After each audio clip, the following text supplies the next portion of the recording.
Tinapay mula sa langit.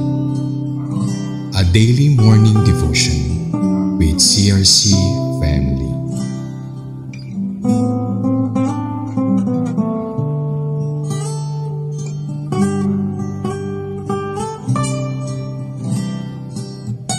Isang mapagpalang araw po sa bawat isa. Ako po si Maureen Manalo ng Queens Road Daughter Church, ang inyong makakasama dito sa programang Tinapay Mula sa Langit. Pero bago po tayo magpatuloy, tayo po muna'y manalangin. Ama naming makapangyarihan sa lahat, kami po'y lumalapit sa inyo ngayong umaga. Samahan niyo po kami, Panginoon, sa pagninilay ng inyong salita. Buksan niyo po, Panginoon, ang aming puso't isipan upang aming maunawaan ang nais niyo ipahayag. Muli, Panginoon, ito po ang aming samot dalangin sa pangalan ni Jesus. Amen. Sa ating pagpapatuloy, ang title po ng ating devotion ay The Lord Warns Israel of Coming Judgment, na ating po makikita sa Deuteronomy chapter 32, verse 28 to 35. Reading from Deuteronomy chapter 32 verse 28 to 35. 28. They are a nation without sense, there is no discernment in them. 29. If only they were wise and would understand this and discern what their end will be. 30. How could one man chase 1,000 or two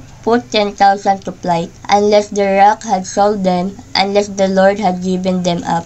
31. For their rock is not like a rock, as even our enemies concede. 32. Their vine comes from the vine of Sodom, and from the fields of Gomorrah. Their grapes are filled with poison, and their clusters with bitterness. 33. Their wine is the venom of serpents, the deadly poison of cobras. 34. Have I not kept this in rivers, and sealed it in my vaults? 35. It is mine to avenge, I will repay. In due time their foot will sleep, their day of disaster is near, and their doom rushes upon them. Dito sa Deuteronomy chapter 32 verse 28 to 35, ito ay awit ni Moses para sa mga tao at hina-highlights po dito kung ano ang mga tao sa Israel at kung ano ang dapat nilang i-consider sa kanilang mga gawa at maunawaan ang mga consequences na kanilang pinili sa pagkakaroon ng Diyos-Diyosan at pagsuway sa nais ng Diyos. At ang nais ng Diyos na maipakita ang tamang relasyon at pagpapanumbalik ng mga tao sa ating Diyos. Ang hindi pagsunod o katigasan ng puso ng mga taga-Israel ay matatamo nila ang mga curses o sumpa. Dito ay binibigyan diin ng mga talata ang patuloy na katarungan at pagmamahal ng Diyos sa kanyang bayan. Ngunit ang Diyos ay hindi lamang Diyos ng awa at biyaya, kundi siya rin ay Diyos ng katarungan at kabanalan.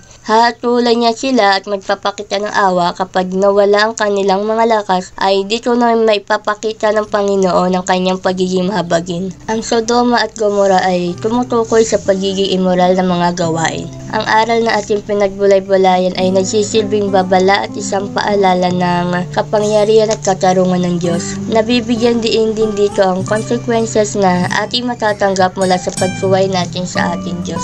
At kahit sa gitna ng kanyang babala ay may pag-asa pa rin tayo. Hindi siya nagpaparusa para sirain tayo, kundi upang tayo ay gisingin at muling ilapit sa kanyang pag-ibig. Sabi nga sa 1 chapter 1 verse 9, subalit kung ipinapahayag natin ang ating kasalanan, patatawarin tayo ng Diyos at lilinisin tayo sa lahat ng ating kasalanan, sapagkat siya'y tapat at matuwid.